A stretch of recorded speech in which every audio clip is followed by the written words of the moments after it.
Okay, so starting with an introduction, I am Jessica Bartholomew, and I am the executive director of a nonprofit organization here in Minnesota called ACT United, which stands for Anti-Child Trafficking United.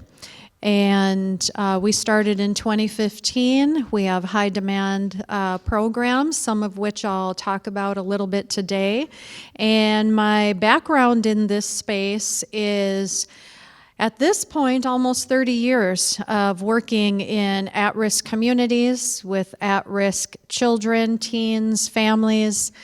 Here, a little bit of overseas work in anti-child trafficking efforts. So I'm happy to be here today. So I wanted to start by saying, whether it was intentional or unintentional, the series of speakers that you brought on the topic of human trafficking, I think, was phenomenal. You heard from Karen at one of your previous meetings and she does such a fantastic job of addressing the statistics and what we're looking at as far as global human trafficking, and then bringing it here to the United States, and then even bringing some facts regarding Minnesota. So really bringing this huge global issue home. And so I will pick up the situation there this morning or this afternoon, talking about what is the state of the state when it comes to child exploitation crimes in our communities here, and then what is the work of ACT United, what are we doing so that we can turn that awareness into action. Right? Nobody wants to hear about something that is hurting or harming or impacting our children and the youth in our communities without some sort of concrete steps of action. So hopefully I will be able to do that today. And introducing our organization, we started in 2015. And the question was not, what can we do? Or as the founder, what am I able to do? At that point, over 20 years working with at-risk communities and kids, 12 years in law enforcement and in juvenile sex trafficking investigations across our state, and street outreach and working with youth. There was probably a lot of things that I could do, but that wasn't the question. The question for me was, what is the greatest, most immediate, significant, and sustainable impact that we can make? And that's where we're going to focus. And so the answer to the question of what makes the greatest, most immediate, sustainable impact in ending something like child sex trafficking in the state of Minnesota, what the research was saying, what youth survivors say, what mine and many other direct experience said, and also looking and identifying what are the greatest gaps in our state in addressing this, the answer was a model of prevention and reaching our youth. If youth are targeted, guess who needs the information?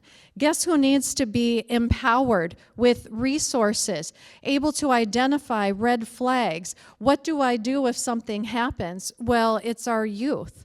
So we started this work in a model of prevention and working with youth. How do we empower them? And of course, uniting everybody in community together to be aware of what is happening. So that's what we started off doing, and that's what we do today. We stay in our lane, which is prevention education for youth and uniting communities in awareness and a model of prevention. So the two crimes that our organization works to prevent are the two fastest growing crimes that are targeting children under the age of 18. One is child sex trafficking that I'll introduce, and the other is an online exploitation crime called sextortion. Has anybody heard of sextortion or heard that word or seen it on the news before?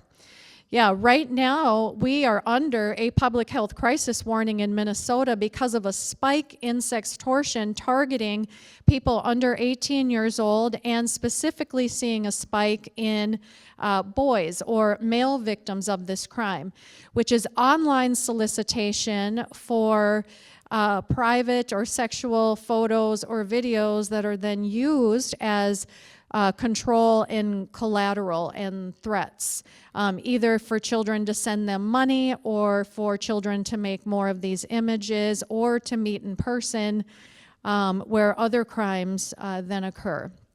So we address those two fastest growing crimes targeting people under the age of 18. Being in Bloomington, I also have to say, as we get started talking about child sex trafficking in Minnesota, that being able to speak in Bloomington is actually an honor for me, because I'm a graduate of Bloomington Jefferson, 1990. Woo, woo, woo, woo. And so my teen years and my health and my safety and my experiences as a teenager also have roots here in Bloomington. And one of the things that has compelled me to be in this space of fighting child trafficking was an experience that I had as a teenager in Bloomington.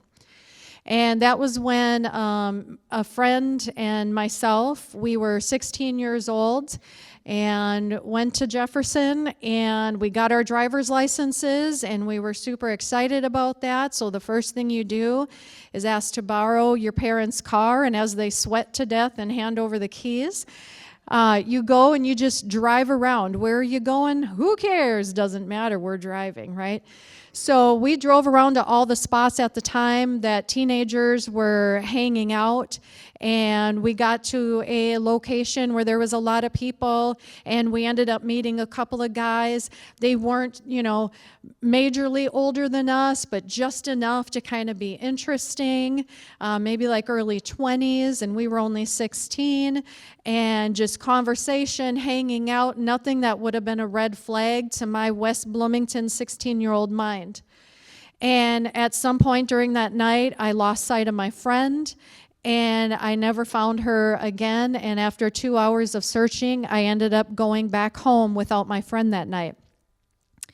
Her parents made a missing persons report with the Bloomington police, and she wasn't found.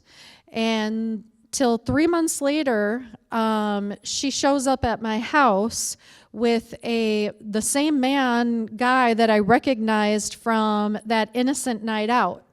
And what I could tell in my 16-year-old brain is that this guy was very controlling, that he was paranoid, he was paying attention to what she said and to what I said and to my questions. And my friend started talking to me about traveling and going to New York and how they had been these different places, and started describing to me what sounded like prostitution and staying in hotels and making all this money off of prostitution. And I just remember thinking in my 16-year-old brain, I had no idea that my friend would be interested in something like prostitution, because she wasn't saying help me, she wasn't hand signaling me, she wasn't running for her life. We were just standing in West Bloomington, Minnesota, having a chat for 10 minutes with this controlling guy. And then as soon as they came, they immediately left. He said, "It's time to go."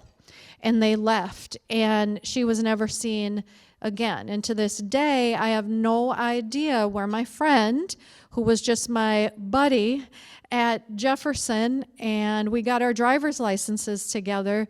To this day, I don't know if she's alive or not, or where she is. And obviously, I became aware later in life of this thing called human trafficking. And in the 80s, it wasn't even a word. So I only thought, why is my friend choosing trafficking? Well, what I know now, obviously, and after years of a career and experience, is that it is human trafficking, that there's a lot of threats and a lot of violence and a lot of pressure, and that the bondage or the chains or the being tied up and the captivity that we often see on the billboards and we think of in our mind is physical captivity, but the captivity of a victim of child trafficking is mental. If you tell, if you leave, if you even look wrong at somebody in public, there's violence, threats of violence. So the bondage is really fear-based in the mind to make sure you keep quiet.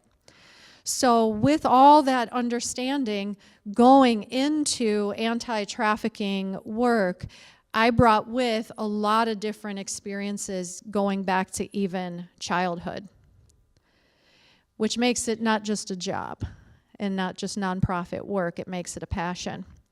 So what is our criminal simple definition of child sex trafficking in Minnesota? And it's to exploit a person under the age of 18 by facilitating the exchange of something of value for any sex act. So anybody that helps facilitate the exchange of something of value for any sex act with a person under the age of 18 can be charged with felony child sex trafficking in Minnesota.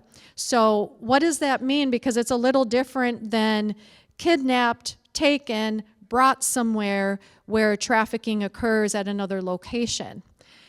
Trafficking happens right in our communities with kids that are still going to school, still going to church, still showing up at the library and in our communities, often being trafficked after school or on the weekends.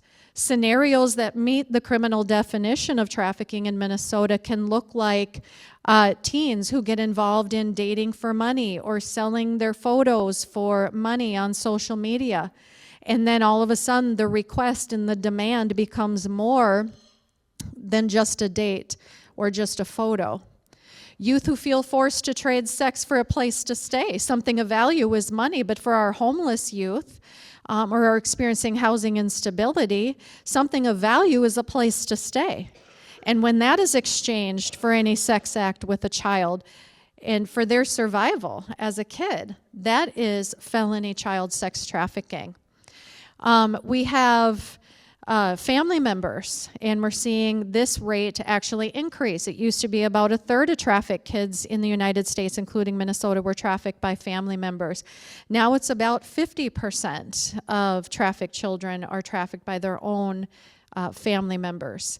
And then another scenario is kind of what we're more familiar with, which is that new boyfriend, girlfriend, father figure, mother figure, here to protect you, love you, starting up that relationship, and then that person had the nefarious intent the whole entire time to build that relationship, to groom for trafficking. So there's more scenarios that youth in our communities are experiencing that meet this federal and state definition of child trafficking. When we look at just Minnesota and what are the rates of trafficking that we know, this is the most underreported crime, first of all, right? So any statistics and numbers that we have, the one guarantee that people working in this industry will tell you is this is the lowest possible scenario. Because so many kids haven't come forward, so many kids are young and don't understand ways to report or have community contacts outside of their home, and it's a very underreported crime. So at the minimum, what we have found out through the Minnesota Department of Health, who does a student survey every 3 years to high school students, and they added a question for the first time to the student survey in 2019. That was a scenario of sex trafficking in Minnesota. So now students sitting in high school that were given the survey by the Minnesota Department of Health to kind of assess what is the overall health of youth in our state, because that directs our dollars, right? Let's see what the health survey says. So in 2019, they added a question which gave a scenario of sex trafficking. And so if the student, it didn't say, are you a victim of sex trafficking? Because the student might not even realize the situation that they're experiencing. They might call it abuse, they might call it sexual assault, but would they be calling it, I'm a victim of trafficking? So the question was worded in such a way that students would answer true or false or yes or no, that this situation has affected me. And what they found in that survey is that there was over 5,000 students sitting in our Minnesota high school classrooms that met the definition of being a victim of sex trafficking in our state. The question remained for the 2022 survey.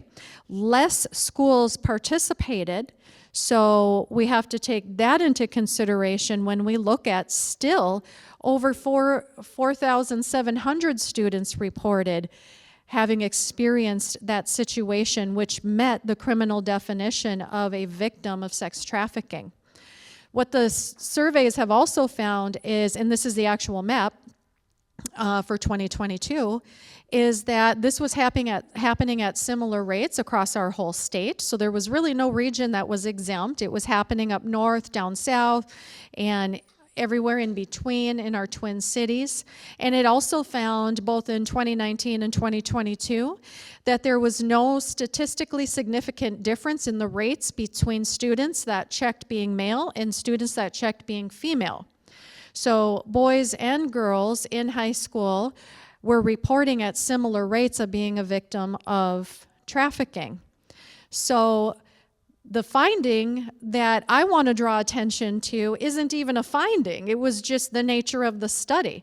Where were the students that reported being a victim of trafficking when they took this survey? Where were they? They were sitting in school. So where do we have an opportunity for prevention and for intervention to help protect the lives of our kids and teens? School-based prevention education programs, which is one of the things we do. If we know that they're still in community, youth organizations, churches and church youth groups, reaching teens before situations happen, or being able to intervene in a situation that is already happening. So this is opportunity to actually make a difference in protecting the youth in our community. They're not gone, right? They're here.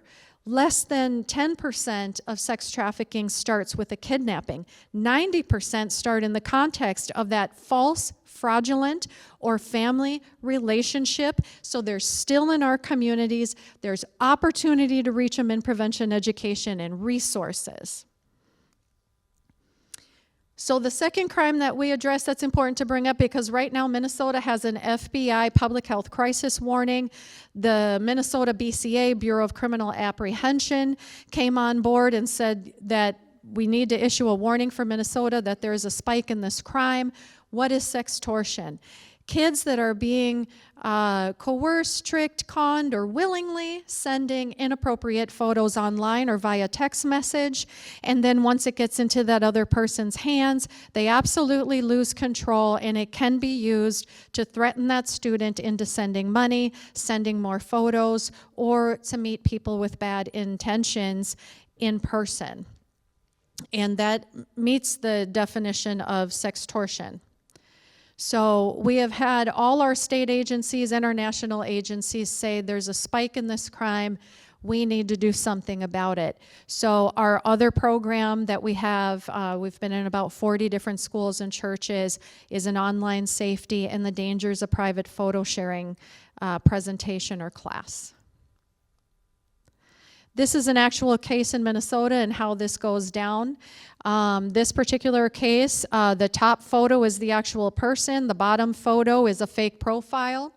And this man from Eagan, Minnesota showed up to Minnesota high school male athletic games. So he was showing up to football games, he was showing up to track meets and to swim and hockey tournaments, and he would look at the jersey of the male students, get the last name, look in the paper, who's the MVP, who's got a scholarship, who's the most baskets, go home to Eagan, Minnesota, go on social media, find these students on social media and become a friend, as a beautiful, young, 19-year-old, good-looking woman, start a relationship, get to chatting, send a photo, wasn't really her, right? It was just one of the photos that he had in his bank, and say, now send me a photo. And our students were sending back, inappropriate and explicit photos to who they thought was their online legit girlfriend. And what this man was able to do was collect over 3,000 photos of male athletes, and 1,000 of them got disseminated into the dark web and other pedophile sites. His threat to the students was, and he was very selective to make sure we've got MVPs, we've got scholarship kids, we got kids that have a lot on the line, right? A lot at risk. And then the threat was, if you don't do what I tell you to do, then I'm going to expose these photos to the school you're going to.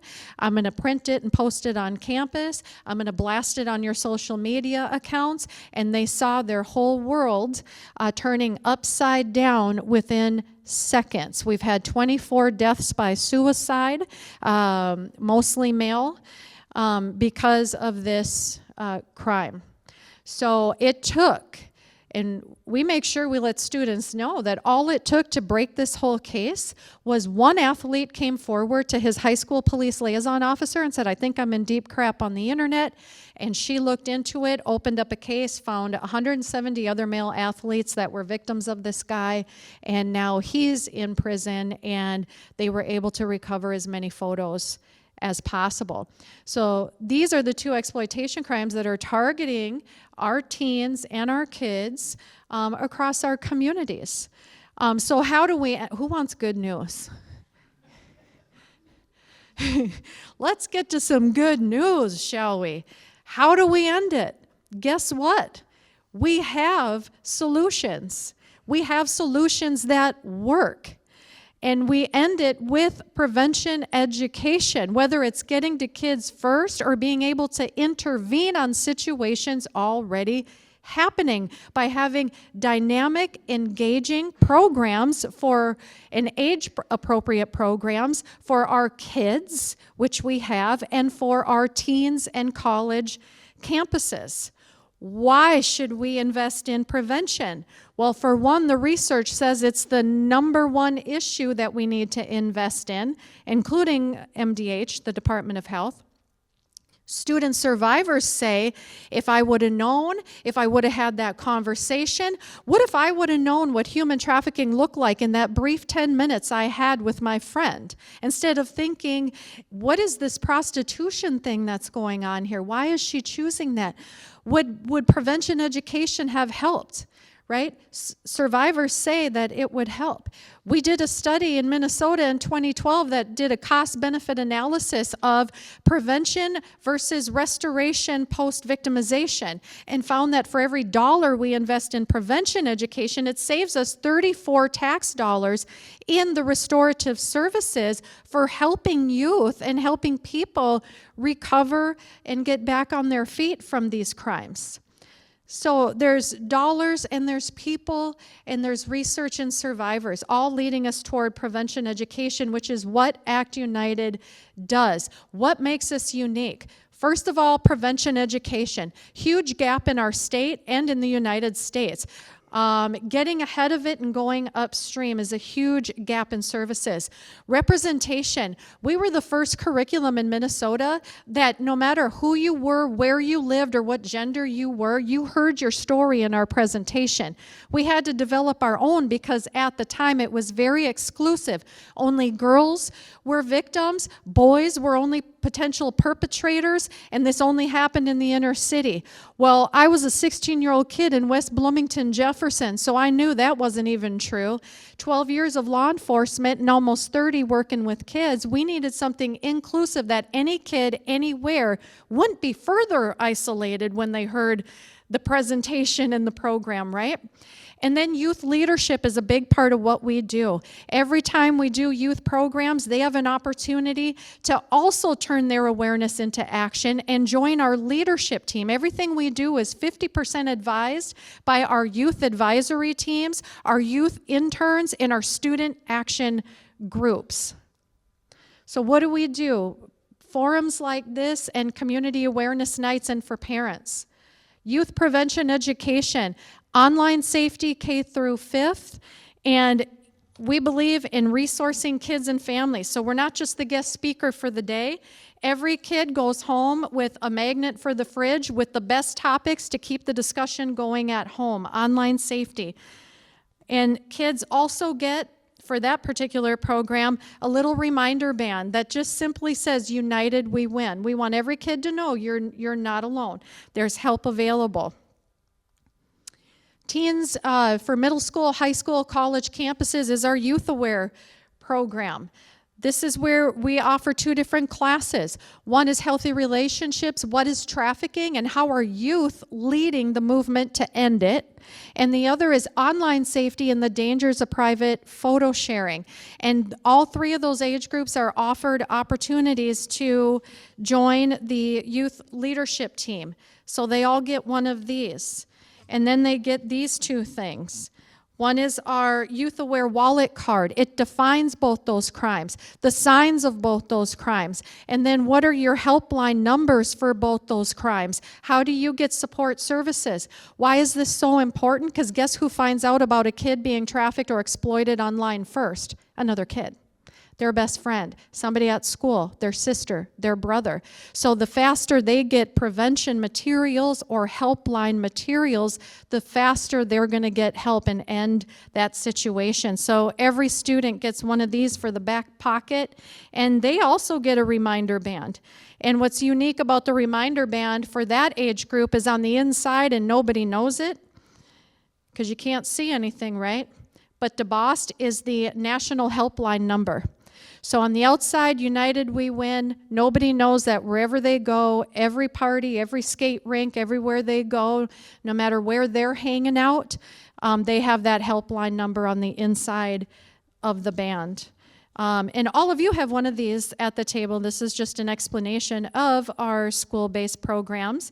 And I brought some of these for you as well, just for even bringing home, which is a parent resource guide on online safety. What are those things we're seeing?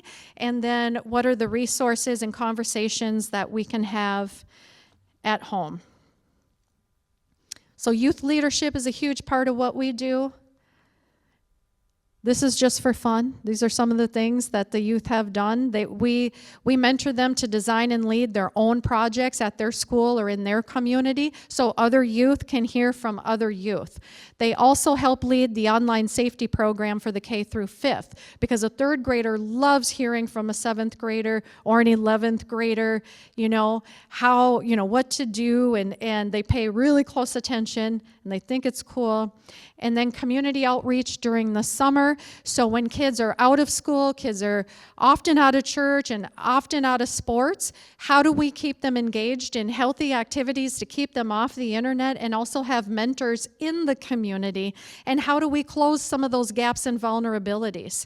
And so we go into the streets and into the communities, and partnerships. So partnerships is how everything gets done. Grassroots moves the needle. I've been in government and I've been to the Rotary Club. You move it quicker. Let's be clear. So grassroots always moves it fast. We find something we care about, we see there's a solution, and we engage. So I thank you for your time. I hope I talked fast enough. I auctioneer part-time. No, I don't. But see me for more resources, and then I guess I can open it up for questions too. Yeah. I was a school nurse at Kennedy High School, and I can't remember if it was the 9th or 10th graders, and this is from 90 to 95. I would go into the health class and talk about parties, alcohol, drugs, and all that type of thing, and tell them that my kids sometimes would turn stuff down because they had a funny feeling that something was going on. My question is, are you talking to PTAs, the teachers? I'm thinking of I don't know how many teachers go to actually the convention once a year. Yeah. And do you have a video that can be shown to like the health classes, or because that's too many health classes to go to?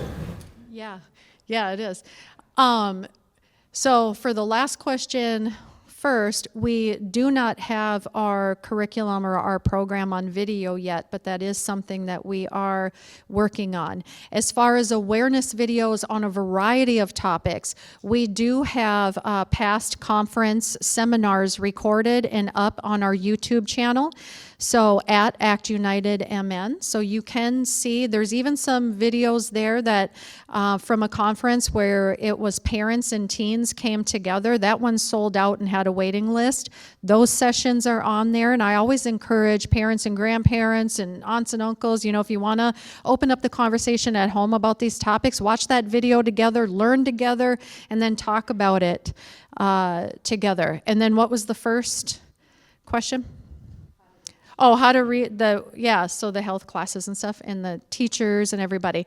So the model that we recommend and that we have available for schools especially is we do have a professional development workshop. We have a 90-minute and we have a half day for staff, counselors, the health department, nurses are huge in attendance at that one. So, and PDUs are available. So what are the signs and the indicators of exploitation? What are best practices for responding to a disclosure or when there's not a disclosure? And then what are your resources as a school organization or an individual counselor or nurse? And a lot of times when we give programs, those are the top two people that end up calling us is the school nurse, because a kid will go to the nurse's office or the counseling office. So we want to make sure that staff are also kind of just on board with best practices. And then we have a parent awareness night and then the student programs. So the professional development we highly suggest for school staff. Contact information for the head of the school nurses here in Bloomington. I'd like to get that for you. Yeah, I do not. So that'd be a great connection, and we could send them materials about what we do.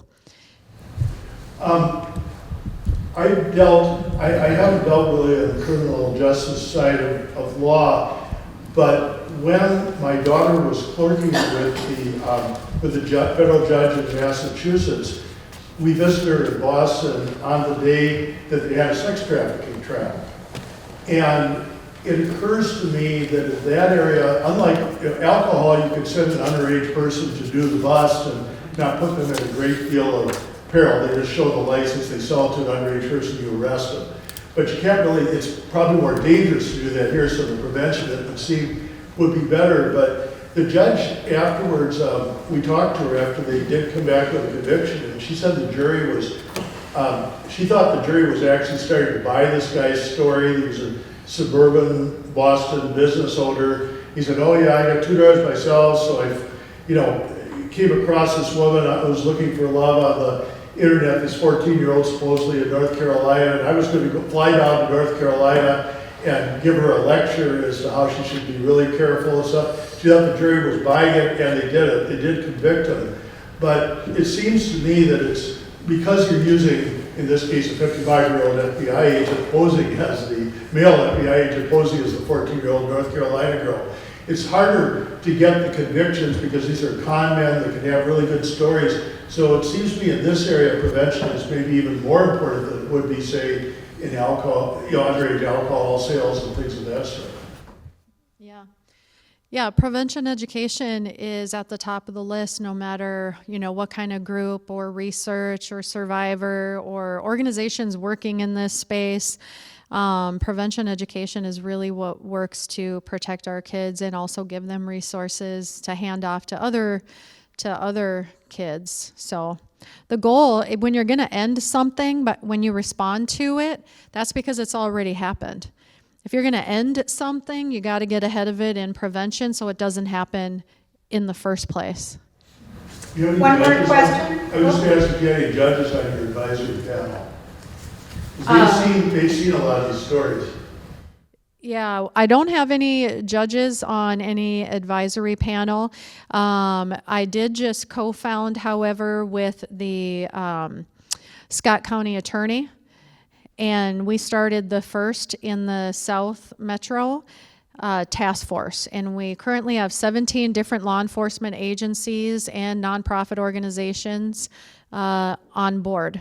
So that's a huge kick in the teeth to exploitation in Minnesota, starting the first task force down in that area. So 17 different police organizations and NGOs are on that. And Lee, one last question. Who is the most vulnerable? Can you identify, like, demographically, who becomes, some people are just not, if you will, very gullible or likely to be fooled, but who are the people that are most likely to be fooled? And then just briefly, is the State Department of Education requiring any kind of education across the board in Minnesota on this subject? Right now, they're not, and there are several states in the United States that actually have passed legislation that trafficking prevention is required in the health curriculum. I think maybe a handful of states right now, but Minnesota is not one of them.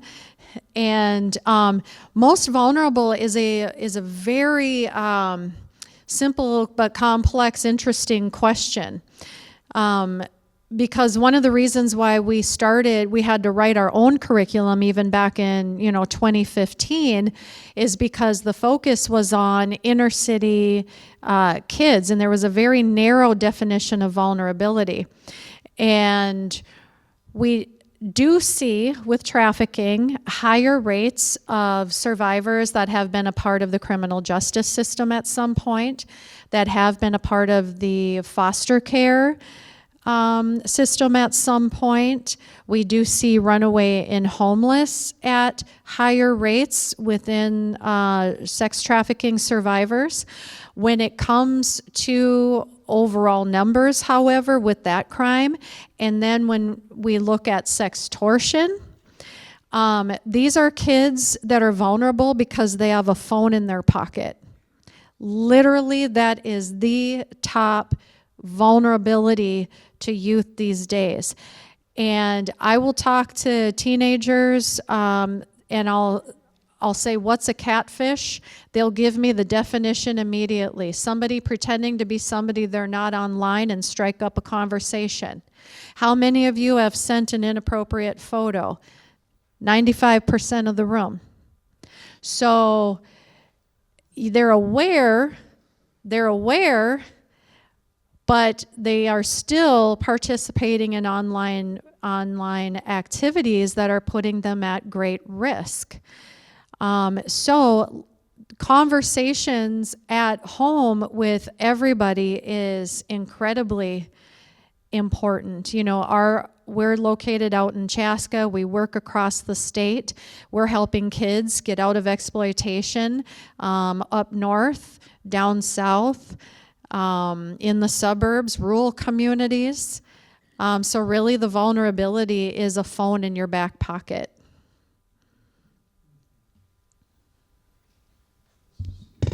I just want to thank Jessica for making us all a little bit uncomfortable, but that is what we're about in Rotary, is to get educated and to become aware of what's happening in our own communities. So for that, thank you very, very much.